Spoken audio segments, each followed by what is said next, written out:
वंदनामि आदरणीय पूजनीय भंते जी।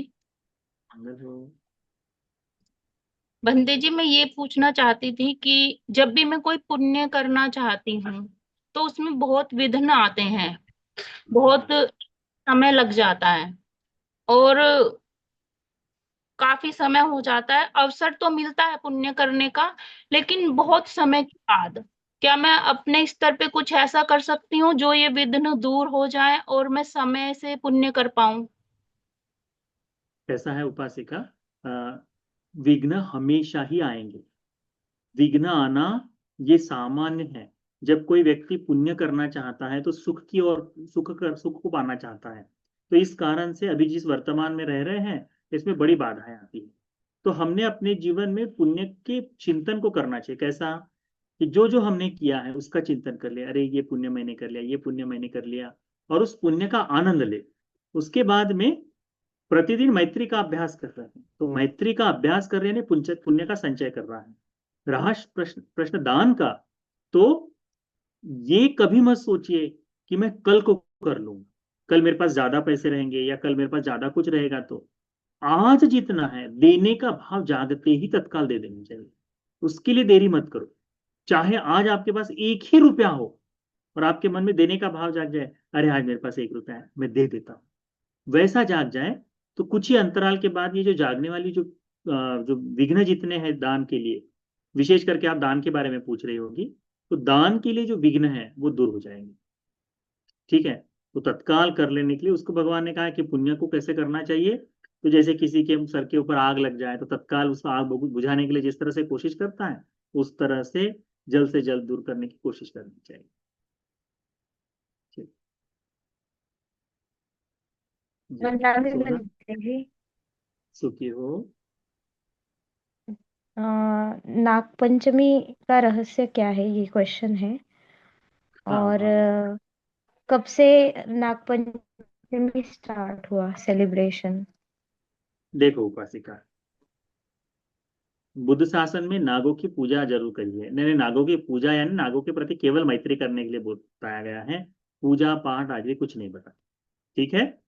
तो इसलिए उसका पंचमी वगैरह हमको पता नहीं है उसके बारे में, कि 5 नाग थे, 4 नाग थे, 2 नाग थे। भगवान ने 4 नागों के कुल बताए हैं। विरूपाक्ष ही में मित्तंग मित्तंग विरूपाक्ष एरापथ छब्यापुत्र और कन्नाकोट। तो ये तरह से 4 कुल बताए हैं जो नागों के सर्प कुल हैं। इनके प्रति भगवान ने मैत्री करने के लिए बताया। पूजा पाठ का, नाग पंचमी पूजा पाठ का कोई ये नहीं। दूसरी बात कि वैसे तो नागों को भगवान ने, यानी भगवान ने दिव्य नाग भी बताए हैं, परंतु उसको करना ही आवश्यक नहीं है। देखिए, अनेक परंपराएं बनती है, अनेक त्योहार बनते हैं और अनेक त्योहार खत्म भी हो जाते हैं पुराण आदि से चलते हुए। अभी जैसा नाग पंचमी है, अभी हिंदुओं ने अपने लिए बना लिया हो, यदि आपको आवश्यकता नहीं लगती, इसको नहीं करना चाहिए, त्याग दो, जरूरत नहीं है करने की। उस दिन आप नागों को दूध पिला देंगे, थोड़ा सा हाथ वाथ जोड़ लेंगे, तो आपके घर से कालसर्प का दोष निकल जाएगा, ऐसा कुछ नहीं है। ठीक है? नाग पंचमी के नहीं, डेली आप करो। जंगल में रहने वाले भिक्षुओं ने, भगवान ने आदेश ही दिया है, भिक्षु जब जब तुम बाहर रहो तब खंड परित्त का पाठन करो। खंड परित्त में 4 कुल, 4 अहिराज कुलों के बारे में बताया गया है। जो व्यक्ति प्रतिदिन इस तरह से मैत्री कर रहा है, उसको अलग से सेपरेट दिन निकाल कर, हाँ आज तो मैं नागों को पूजा करूंगा, ऐसा करने की आवश्यकता नहीं है। उसके लिए तो प्रतिदिन का भाव है ना। तो उस तरह से सोचो।